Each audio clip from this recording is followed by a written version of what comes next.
Salam sejahtera, anda sedang menonton cerita-cerita di sebalik berita, tapi untuk waktu ini kalau boleh saya kongsikan kemas kini ataupun perkembangan terkini terkait dengan COVID-19 untuk 25 Jun 2020. Kalau boleh saya tunjukkan di surface saya ini, kes sembuh dilaporkan adalah sebanyak 40 kes, menjadikan jumlah kes sembuh secara kumulatifnya 8,271 kes, dan sehingga jam 12.30 hari tadi untuk tarikh 25 Jun 2020, kes positif adalah 4 kes.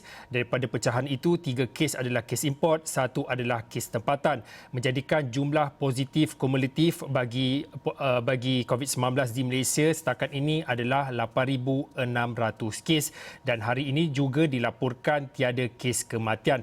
Dan pastinya berkaitan dengan perkembangan terkini COVID-19 ini akan kami lampirkan dalam esroawani.com, dan juga kami akan siarkan dalam buletin Awani yang seterusnya dan pastinya di Awani 745. Dan di samping kita bercerita tentang COVID-19, dan kita masih lagi memberi tumpuan kepada Perintah Kawalan Pergerakan Pemulihan. P itu adalah pemulihan, dan bercakap tentang pemulihan, kita merujuk kepada sektor ekonomi yang dibuka secara keseluruhan. Boleh dikatakan hampir semua sektor ekonomi dan juga sektor sosial dibuka. Dan untuk itu, kalau minggu lepas saya ada janji saya nak bersama dengan Muhafendi Mohamad, Wakil Esro Awani di Kelantan, kerana kalau minggu lepas beliau berkongsi tentang pantai cahaya bulan. Dan saya katakan bukan sahaja tarikan pelancong, bukan sahaja tentang tempatnya, Kelantan memang dikenali dengan faktor ataupun produk makanannya. Dan itu saya nak bersama dengan Muhafendi sebab Muhafendi ada kongsikan pada hari ini ceritanya tentang raja buah iaitu durian. Apa yang menariknya tentang durian, kerana kita tahu bukan saja di Kelantan, di seluruh negara, kalau kita lihat di media sosial, ramai rakan-rakan kita muat naik tentang makan durian di sana di sini dan juga pelbagai jenis durian. Tetapi saya tak nak dulu cerita tentang jenis-jenis durian. Mungkin Muhafendi boleh ceritakan fenomena musim durian di Kelantan. Baiklah, terima kasih Fauzi di Bukit Kewangan. Apa yang saya nak kongsikan pada ketika ini merupakan fenomena ataupun makan durian di Kelantan. Di Kelantan ini, untuk makluman Fauzi, durian kampung ataupun durian yang ditanam di luar daripada bandar Kota Baru ni, yang dikenali sebagai durian kampung, belum lagi rancak dijual di sepanjang jalan ataupun di pasar-pasar. Yang ada hanya durian-durian yang dibawa masuk luar daripada Kelantan. Yang mana durian yang dibawa masuk daripada Kelantan itu merupakan durian dari Pulau Pinang, durian daripada Johor, Pahang dan juga Perak.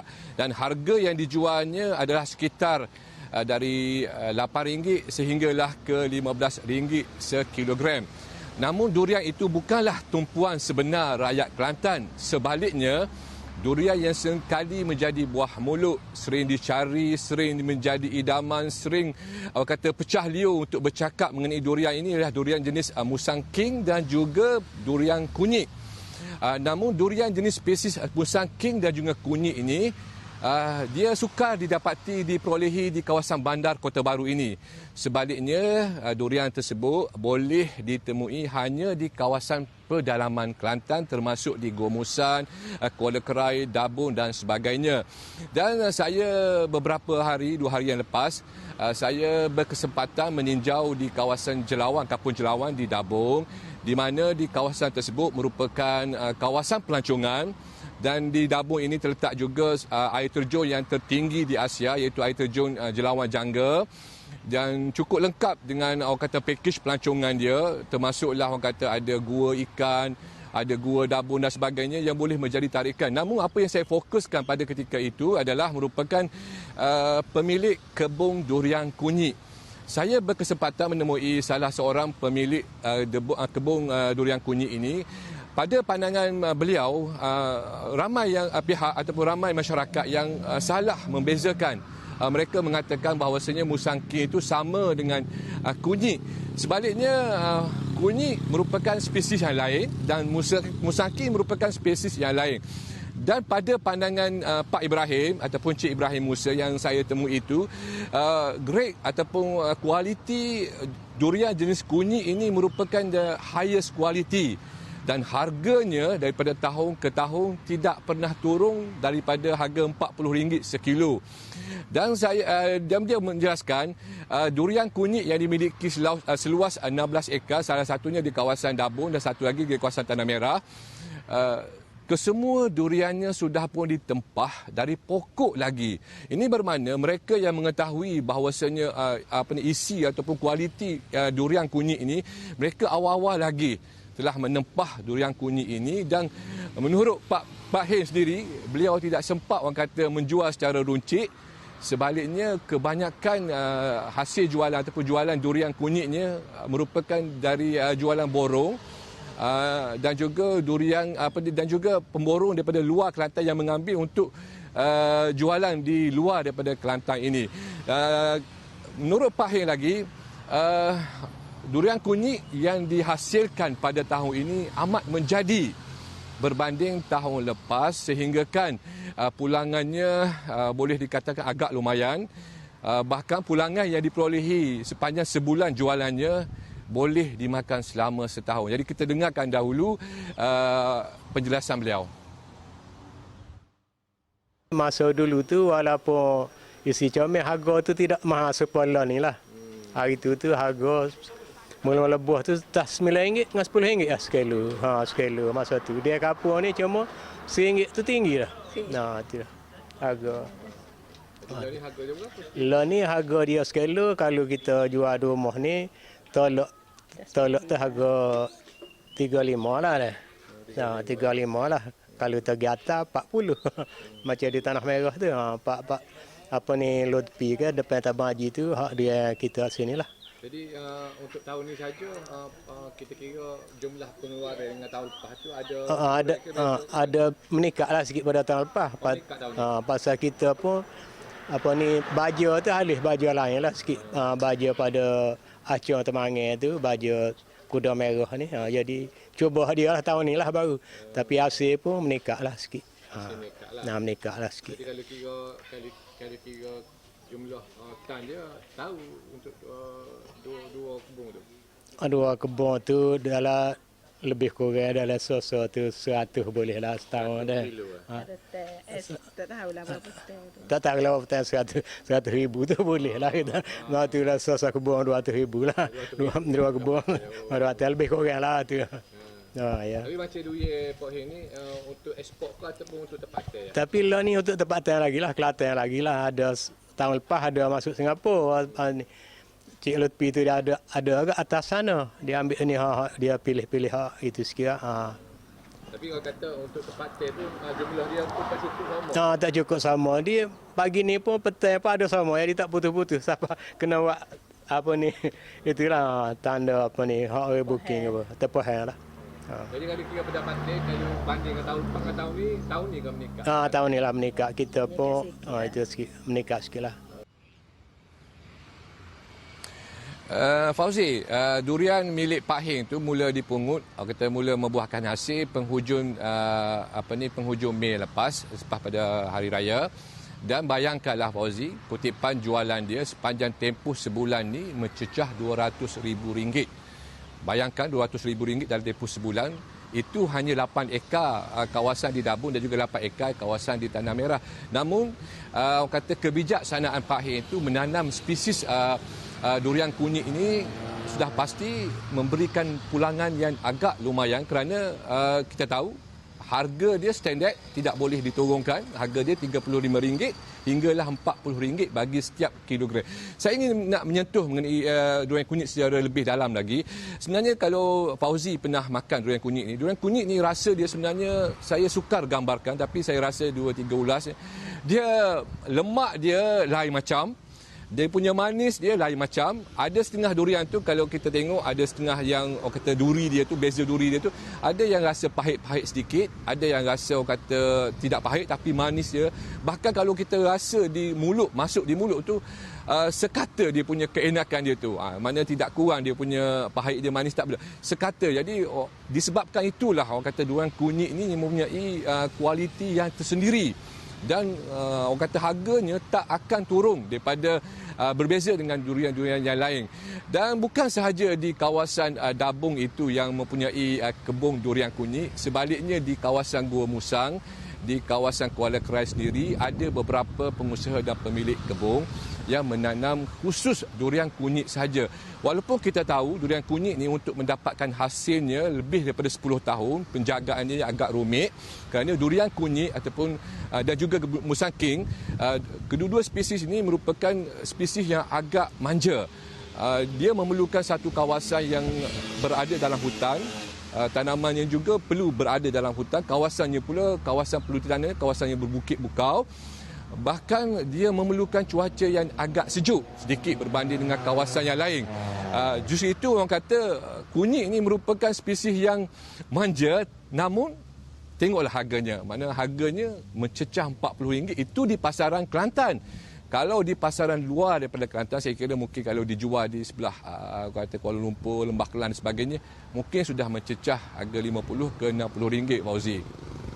Cerita tentang perbezaan dan juga jenis grade durian yang seperti yang dikongsikan oleh Muhammad Fendi.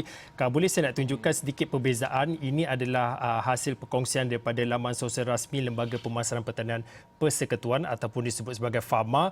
Ini antaranya durian-durian yang mencuri tumpuan dan juga menjadi tumpuan sepanjang musim durian ni, tak kiralah di Kelantan ke ataupun di seluruh negara. Ini antaranya Musang Queen, seperti ada penjelasan bagaimana kita nak lihat bentuk dan juga rasanya. Kemudian juga dikongsikan Golden Bun, grade yang kemudian juga tangkai panjang dan juga D24. Banyak lagi, kalau anda boleh terus ada masa lapang, anda terus ke Facebook FAMA ataupun Lembaga Pemasaran Pertanian Persekutuan untuk mendapatkan maklumat lanjut apa perbezaan jenis-jenis durian seperti yang juga dikongsikan oleh Muhammad Fendi tadi. Okey, kita dah cerita tentang hebatnya penangan fenomena durian di Kelantan dan juga kita juga tadi Muhammad Fendi juga berkongsi tentang jenis-jenis perbezaan bezanya durian kunyit dan juga Musang King.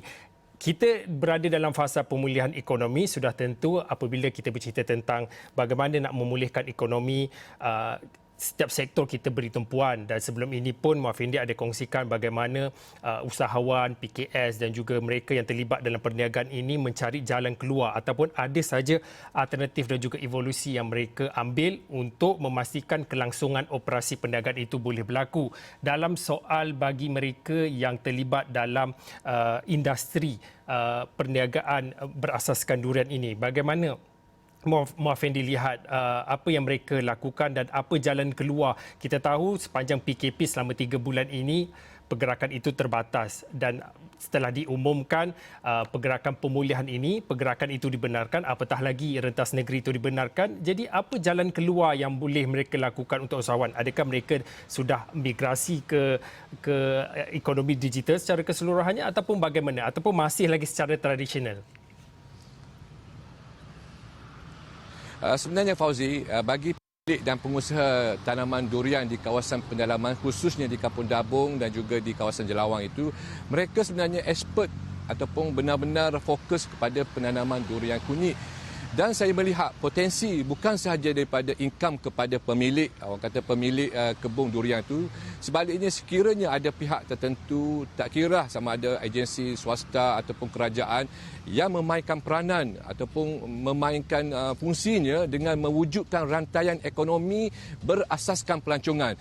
Kerana saya bercakap ini soal Dabung. Dabung ni sebenarnya Fauzi, untuk makluman Fauzi, dia kaya dengan sumber, orang kata bukan saja sumber makanan, sebaliknya sumber alam. Dia ada gua dia ada gunung tertinggi, dia ada gunung ayam, dia ada hutan yang cukup hebat, dia ada air sungai, dia ada air terjun. Cukup lekat pakejnya. Tapi sekiranya tiada yang orang kata agensi ataupun pihak-pihak tertentu yang melihat potensi ini, maka rantaian ekonomi itu tidak dapat diwujudkan, dikembangkan. Kita ada kebun durian yang cukup hebat, harga yang cukup hebat, orang kata ada permintaan yang cukup hebat. Namun jika di-develop ataupun dibangunkan mengenai menjadi satu kawasan agrotourism, sudah pasti kawasan itu akan hidup dan rantaian ekonomi akan wujud bukan saja kepada Pak Him tu yang dapat memperolehi ataupun mengutip hasil jualan yang ratusan ribu ringgit, sebaliknya penduduk kampung sekeliling akan dapat memanfaatkan sekiranya ianya dibangunkan menjadi agrotourism di mana bukan saja orang kata sekadar menyediakan package homestay, menyediakan masakan tradisional, mereka juga boleh melakukan ataupun menawarkan aktiviti-aktiviti kampung dan pelancongan bagi menghidupkan kawasan tersebut. Kita dengarkan dulu penjelasan daripada pengarah Motek Kelantan yang mana melihat perkara ini suatu orang kata produk baru yang boleh diketengahkan menjadi produk pelancongan. Jadi kita dengarkan. Kali ini kita datang untuk melihat potensi untuk kita mempromosikan agrotourism, makan durian di kampung, di kebun di sekitar Jelawang ini, yang mana salah satu program yang kita akan cuba tonjolkan di bawah program Visit My Kampung yang insya-Allah akan menarik lebih ramai pelancong-pelancong domestik yang terutamanya penggemar-penggemar durian. Seluruh Malaysia dipersilakan datang ke Kelantan, datanglah ke Dabung dan kawasan Jelawang ini. Fauzi, sebelum saya kembalikan kepada Fauzi, sebenarnya produk ataupun sumber alam yang boleh dijadikan pelancongan di dalam negeri ini cukup banyak sebenarnya. Namun apa yang saya lihat dari sudut kacamata saya, kurangnya promosi. Saya melihat dari sudut kacamata di Kelantan ini, sekiranya promosi dan juga hebahan bukan saja di media sosial, melalui media juga, sekiranya hebahan ini menyeluruh, saya kira industri pelancongan dalam negeri ini lebih orang kata boleh maju setaraf dengan antarabangsa sekiranya benar-benar atau betul-betul fokus pada promosi dan cara untuk menarik sebilangan besar rakyat ini untuk melancong dalam negeri. Kerana kita kaya dengan sumber alam, kaya dengan makanan, kaya dengan pelbagai jenis yang boleh dijadikan tarikan pelancongan di negeri sendiri, Fauzi. Okey, baiklah, terima kasih kepada Muhammad Fendi. Inilah yang kita nak ceritakan sebenarnya, bukan kita cerita pasal durian saja, kita bercerita tentang rantaian bekalan daripada perniagaan dan kemudian kita kaitkan dengan pelancongan dan akhirnya bagaimana secara keseluruhannya kita boleh membantu dalam fasa pemulihan ekonomi. Terima kasih Muhammad Fendi. Saya percaya Muhammad Fendi ada lagi cerita tentang perniagaan, pelancongan yang boleh membantu dalam fasa pemulihan ekonomi khususnya di Kelantan. Cerita berehat seketika, kembali selepas ini.